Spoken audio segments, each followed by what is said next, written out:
message than what I typically bring most weeks. You know, a significant part of the Bible is called wisdom literature. Wisdom literature includes the book of Job, Proverbs, Ecclesiastes, the Song of Songs, sometimes known as the Song of Solomon, and many of the Psalms. And this morning's message fits the genre of wisdom teaching. My text for this morning is the last part of Psalm 85. It's 4 verses beginning with verse 10. Hear now the word of God. Steadfast love and faithfulness will meet. Righteousness and peace will kiss each other. Faithfulness will spring up from the ground, and righteousness will look down from the sky. The Lord will give what is good, and our land will yield its increase. Righteousness will go before him, and will make a path for his steps. Let me repeat the first verse that I read, verse 10. Steadfast love and faithfulness will meet. Righteousness and peace will kiss each other. 4 weeks ago, January the 26th, I preached a message on the challenges that the United Methodist Church faces in regards to human sexuality. Chiefly, will the church break into two parts along the fault lines of differences on the topic? And of course, it begs the question, well, if our denomination, the greater church, forces a choice on us, which way will we choose as First United Methodist? Which way will I choose as a clergy person in the United Methodist Church? Now, it's certainly not something that needs to be decided today. I would be fine if the choice is not before us. That be decided or not in May at the General Conference. But I consider that message to be the beginning of a difficult conversation. And I'm praying that it can be a conversation where steadfast love and faithfulness will meet. Righteousness and peace will kiss each other. Now, it was a challenging message to preach, although I took some comfort in knowing that I would be leading the country right after that message. And then when I came back from Cuba, you were still here. And I said, praise God, we look great. Well, since that message, I felt like I have owed you some wisdom on how to have difficult conversations, just generally speaking. And that's where we're going this morning. I believe that we should be hopeful when we face a difficult conversation of any kind. This is a favorite proverb of mine. A word aptly spoken is like apples of gold on platters of silver. Isn't that beautiful? To think that a word well spoken could be a huge blessing to someone, like apples of gold on platters of silver. There is the potential for what we say to be a blessing, even in the context of a difficult conversation. Now, for all of us, there are some conversations that we face that we must have for the sake of a relationship. We simply have to have a conversation. And we're going to talk about those, but those will be the second part of the message. There are other conversations that may not be must-have conversations, but we're interested in the topic, or the other person is interested in our thoughts on the topic, or the other person would like to convince us to think like they do on the topic. These can be hard conversations, especially when they surround sensitive topics like politics, racism, religion, gun control, or abortion, and you could probably just continue that list. Those types of conversations, they can cause strain in any relationship, whether a relationship with friends or acquaintances or co-workers, family, even a spouse. Knowing or discovering that you have different ideologies or beliefs than the people around you can be uncomfortable, especially if you're in conversation around these topics. As an example, according to the 2017 Stress in America survey, and this is a survey that happens every year, and it's interesting to read what is presently stressing Americans out. According to the 2017 survey, 27% of adults strongly or somewhat agree that the political climate has caused strain between themselves and their family members. That's a lot. That's a lot of people. So here are some thoughts that may help you guide this kind of difficult conversation in a more positive direction. All right, number one, find areas where you agree. Look for common ground. That's always a win. And I believe that it's always there. I mean, you may disagree with someone, but instead of reacting strongly, actively listen to the person about what is important to them. Another proverb, chapter 20, verse 5. The purposes of the human mind are like deep water, but the intelligent will draw them out. For example, you and your conversation partner may have different ideas about gun control. But underneath, if you are in conversation, you might discover that you both have concern for safety of your kids, keeping them safe and healthy. You may find that by discussing what you have in common, areas of disagreement will feel less intense and your stress may decrease. And you may have more in common than you think. A number of people who say they are in favor of gun control have no objection, for instance, to sportsmen having rifles. Some have no objection to people, responsible people, carrying a handgun for personal protection. And there are a number of people who would say they are in favor of gun rights, but they see the wisdom of prohibiting people from carrying, say, fully automatic weapons.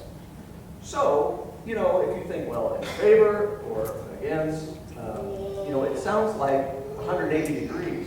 But if you're willing to be in conversation, it may be you're only 10 degrees apart from each other. So be a listener, and seek common ground. Find areas where you agree.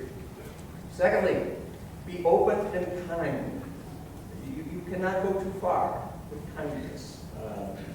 When you're having conversations, especially these difficult conversations, avoid polarizing language and personal attacks. Remember who you're having the conversation with. It may be a family member or somebody else who's important to you. And certainly that person matters to God. Another proverb, chapter 12, verse 18. Rash words are like sword thrusts, but the tongue of the wise brings healing.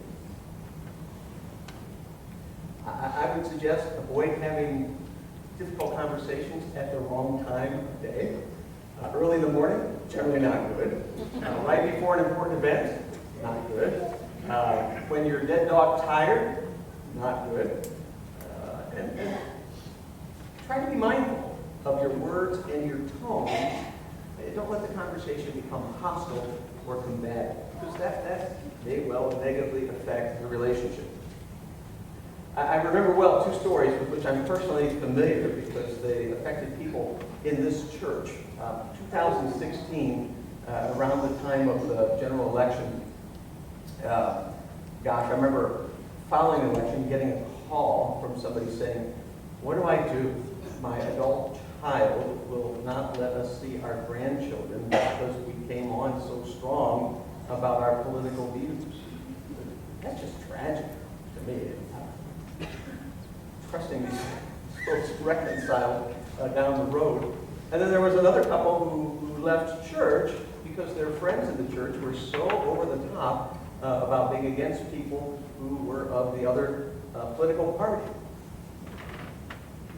I would love, and I think God would love all of us to be spared of that kind of heartbreak. And if we have conversations in the right way, I think we got a shot at staying in community, staying in relationship with people with whom we disagree. Be open and kind. Third, keep calm when tensions arise. This is a great proverb. This is chapter 12, verse 18. Fools show their anger at once, but the prudent ignore an insult. Instead of getting your back up right away, maybe just kind of let some things go, for the sake of the relationship and for the conversation, rather than just getting angry all at once. So, along these lines, you might be thinking in advance how this conversation will go and how you might react to what the other person says. This will help you increase your self-awareness. That's always a win. And it may give you some options in advance to think about to de-escalate tension if the conversation gets tense. So if you find yourself quick to react in a heated conversation, just plan in advance to take a step back and remind yourself, be calm. You might even do some deep breathing, right? Only you can control your emotions, and being aware of them will help you lessen the tension. And number 4, this is a good one. Have conversation goals. So go into a conversation thinking, well, what is it, that I'm hoping will happen here? If your goal is that you want to change the person's mind, well, good luck with that. But it may be a better goal is to simply hear and understand their point of view. James chapter 1, verse 19. I consider this a word of wisdom. Let everyone be quick to listen, slow to speak, slow to anger.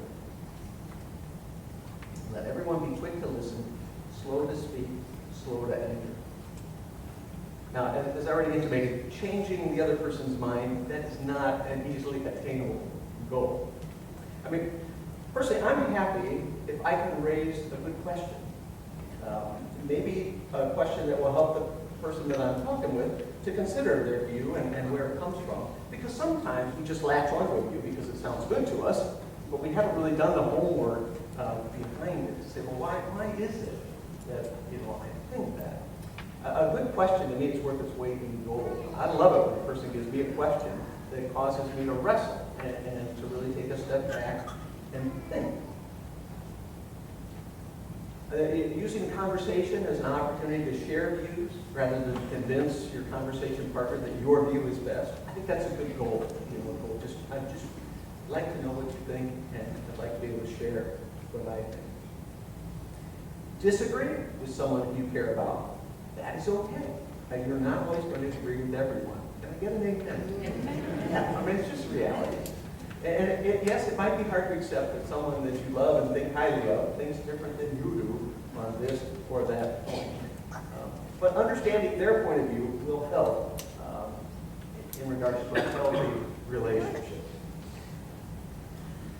Have you ever been facing a family gathering and been nervous about conversations that might come up at the family gathering?